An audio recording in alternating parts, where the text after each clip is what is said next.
It's another beautiful Sunday afternoon. This is Robin Mines. Welcome. My name is Ebuka Obiuchendu. Thanks a lot for joining us. Politics is still very heavy in the air, but we can't talk about the country today without still looking at the flooding issues that seems to be bedeviling every single corner of this country and is affecting a lot of other things. We've seen what it's done to the distribution of fuel, for one. Most parts of the country are experiencing a scarcity today because parts of the country have been cut off by the flooding. We've been told we're going to start seeing the effects on food as well. We're not sure how soon that's going to happen, but inflation is biting hard. We're hearing crazy numbers with what the Naira is doing against the dollar today. Finally crossed over the 800 Naira mark. Makes you very, very scared for what's to come in the days ahead. But the CBN says they have plans to cushion what they say is need to mop up liquidity in the market by changing the face of the Naira and mopping up everything that's in circulation in the next couple of months. We don't know what effect that would have. Many analysts have had a lot to say. But we keep our fingers crossed and just hope we can make it through in the coming months because things are really, really tough. But in all of that, politics continues to dominate the headlines. 2023 is fast approaching, and the elections in February is all everybody seems to be holding on to see what next is in store for this nation. We're going to be looking at that on the show today. What factors will shape the elections in February next year and what you as a voter should be looking out for. I have here with me a legal practitioner, Adeola Onikoyi. Thanks for being here today. Thank you for having me. So you hear all of these things I've talked about. There's so much happening in the country today, but you know, for the longest time, it looked like security or insecurity would be the biggest issue. The biggest issue in the ballot or on the ballot in the next couple of months. Right. But the economy seems to be in dire straits now, much more than ever. We're not sure. What do you think matters more now to the voter? What should matter more? Honestly, it's always the economy. Right. It's always the economy, every election, all around the world. And so I believe insecurity, yes, insecurity is topmost. But if I were to rank it at this point in time, I would say the economy. I would say the economy because things, as you said earlier on, are getting harder. Things are getting harder and, you know, people can't even afford basic amenities. And with all that's happened with the flooding and everything, it's really, really hard on people. And so people are looking at the elections, right? And they're looking at the candidates and they're looking at their economic plans and saying, you know, what do you have for us? How would you stop this downward slide that we're on? Because we're on a downward spiral. Yeah. So what do you want to hear from the candidates? You know, when you're talking about the economy now, what do you want to hear from the candidates? What should we be looking out for? What should they be saying at this time? Because this is a time when we're going to be hearing a lot of promises. Yes, of course. Which is a fact. Absolutely. But at the same time, we need to hear concrete plans. A lot of analysts have said they feel very bad for whoever's going to be president next year because you're walking into a very tough job. Yes. What should we look out for? To be fair, the Nigerian presidency is always a tough job. I think in each candidate's economic plan, soccer for the people is one of the topmost priority for people. How are you going to alleviate these sufferings? The fuel price keeps rising, right? It keeps going up. And not only does it keep going up, then we encounter these intermittent scarcities. How are you going to solve that? If you just tell us, okay, you're going to remove subsidy, what is the effect of that? How would that affect the common man, right? The upward trend in inflation, how are you going to stop this? Because quite honestly, it seems the CBN has no clue. It seems they're just coming up with policy after policy that, for lack of a better phrase, pops up in their head, right? And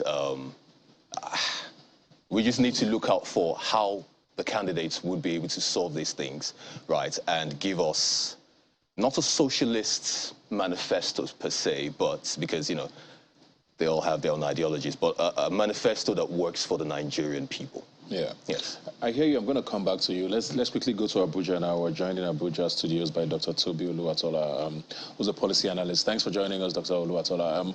I want to find out from you, same question. I mean, what do you think is topmost on voters' minds now? We just talked about security and the economy. Some will say there's a third one even with regards to unity of the nation. There's a lot of people who believe we're the most divided at this point than we've ever been at any point in our nationhood.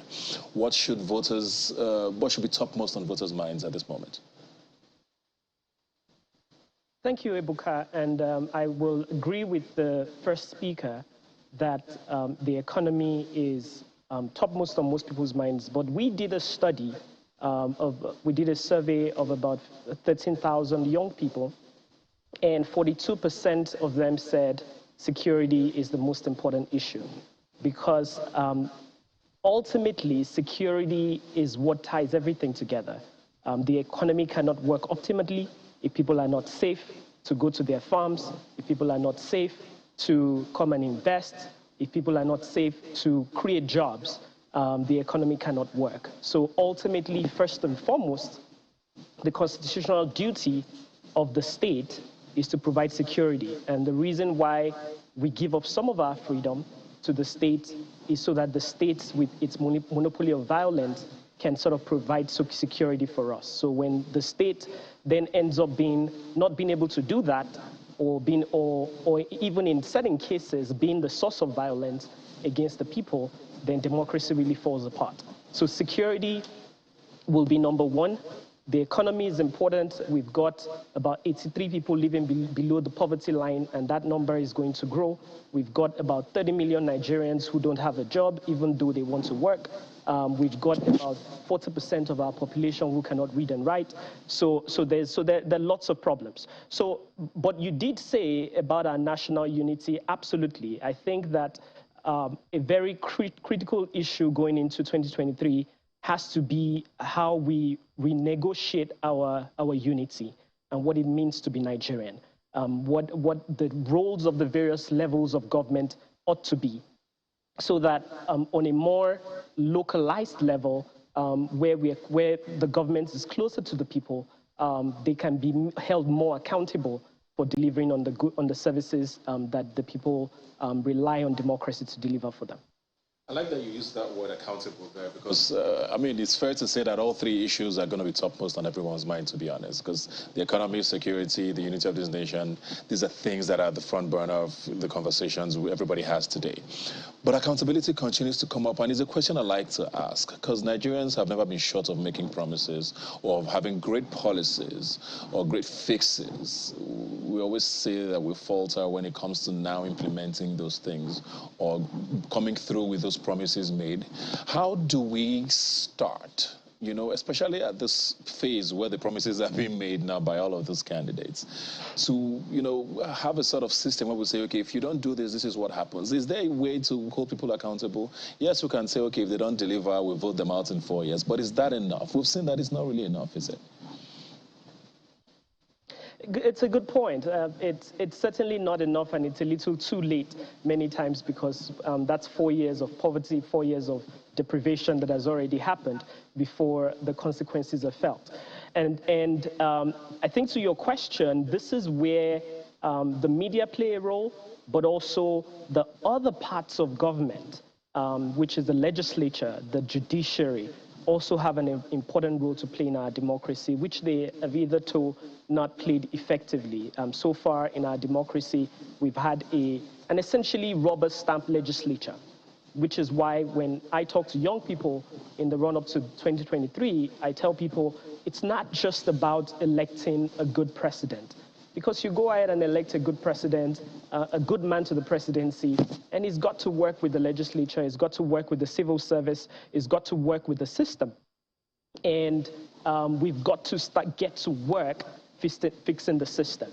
And I want to narrow in on accountability a little bit, because the accountability mechanism of democracy really bothers strongly on two elements of government, two elements of society. One is the media. The Constitution of Nigeria, Section 22 and 39, give responsibility to the media to hold elected officials accountable. When the media go out and do that job, do the investigative work of journalism, and they bring out, they show us. So part of what the media has to do is really to account for, look at all these policies and the promises that people are making, and then do let's measure, let's see if people are delivering, and where they're not, let's put that out there in the media and let the people and their elected representatives do something about it. And in many cases, if the legislature cannot do something about it, perhaps the judiciary, their judicial recourses, if the judiciary is allowed also to be independent and free. So because there's also an independent angle to this, both for the judiciary as well as the media. So that's one way to tackle accountability. All right, I'll come back to you. Let me come back to Adeola here in the studio, and this sort of leads me to the question of trust as well, which is has always sort of defined sort of voter turnout or interest in politics in any way. People always tell you, these guys are going to go in there, they'll do what they want to do, they're going to do what they want to do. Why should I bother coming out to vote anyways? And apathy feeds this system ultimately. This trust deficit continues to be a question with voters. Are you sensing that is different right now? When you see the lineup of candidates, do you see any reason why people might be as excited as they should be? Yes, there are certain candidates that have sort of, ignited interest in people. Of course. But at the same time, you have people saying, but they're still a part of the old stock anyway, So what is different this time, and how should we sort of navigate that trust deficit at a time like this when it's at an all-time low? Right. I would say I see more of fanaticism, right? People being a bit too overzealous for their candidates than trust. I think trust is still very low in our society when it comes to politicians. Even people who have, who are ardent supporters of certain candidates, if you sit them down and you talk to them one-on-one, they would still tell you, and we know maybe they wouldn't do everything they promised, but at the end of the day, he's our person, he's our guy.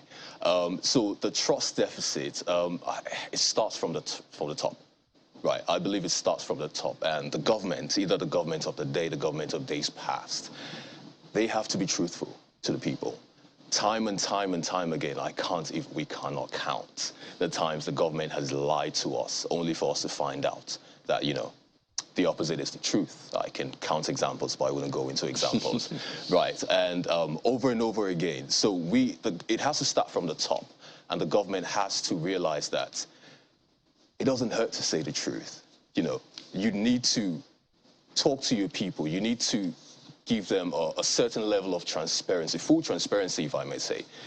But we don't have that in this country. And so I think the trust deficit is still very low. How do we overcome it? As I said, it starts from the top. And we as a people also need to be very careful, right, of the type of expectations we put on our politicians.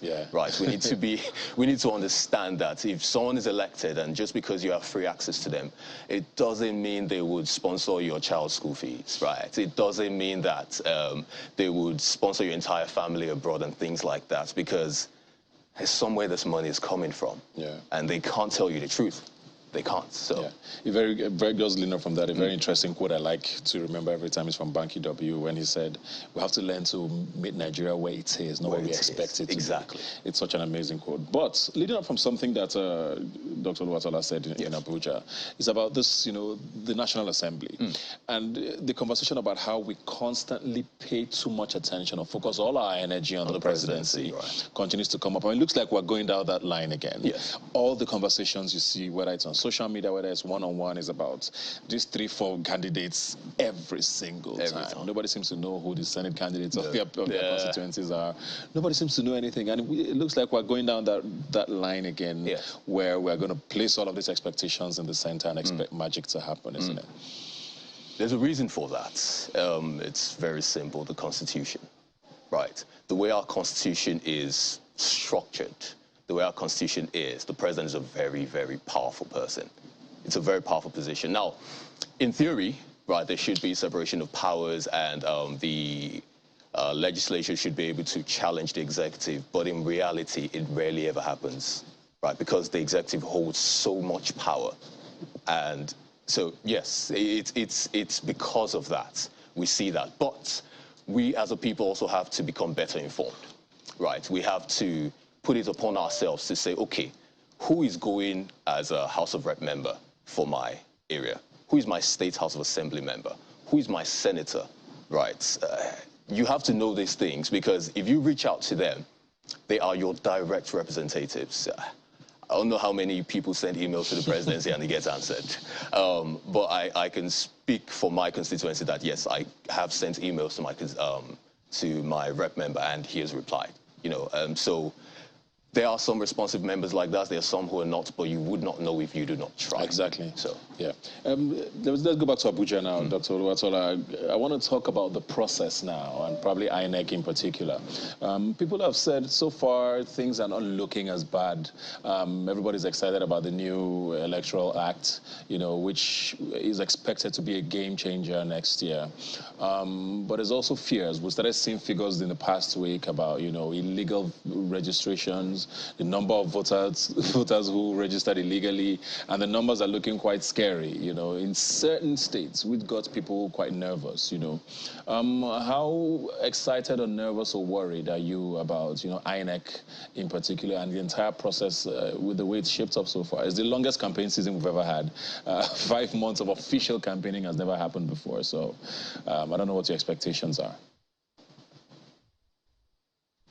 So thank you, Ebuka, and I recall that you and I were in a session with the chairman of INEC recently on the electorate, where we got to grill him on these questions personally. And my take really is that INEC is doing the best it can to make sure we have credible elections. And we've got to be careful not to fall in the ditch on either side, one side being the side that is not vigilant to potentials for malfeasance, but also the other side of the ditch where we lose trust in the electoral umpire that then leads to mistrust at the end of the voting process, and that can lead to chaos after election. So we've got to be careful not to fall in the ditch on either side. Listen, the Electoral Act gives a lot, really solves a lot of the problems that people had historically with manipulated elections. On the one hand, people are not going to be able to register just on the basis of being or just on the basis of being a registered voter. You have to be an accredited voter to register.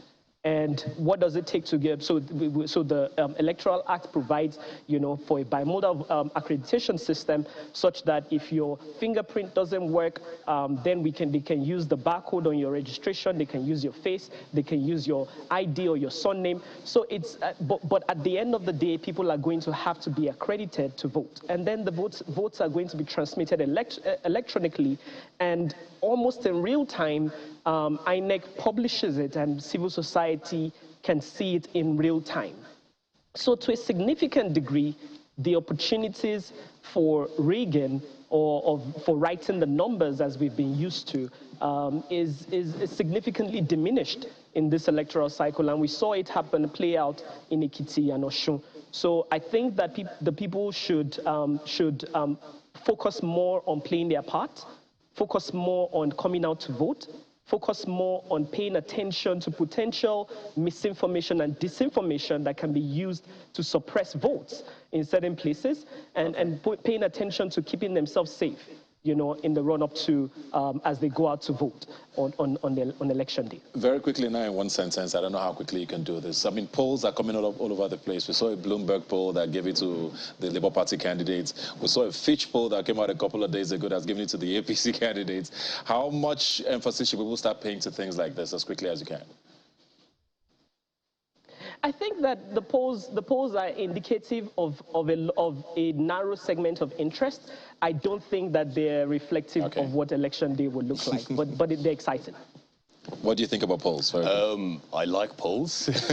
Not something you hear very often. But yeah, I think we should look out for them. We should monitor them because they do represent the voice of the people, whether online or offline. They are real people. They're not bots voting at the end of the day. So we should look out for that. I mean, this conversation is going to keep going on for the next couple of months. Thank you very much, Adeola. Thank you very much, Dr. Toby, for joining us in Abuja. We're going to take a quick break and come back. Please stay with us. Don't just stand there teasing me. Now it's time to show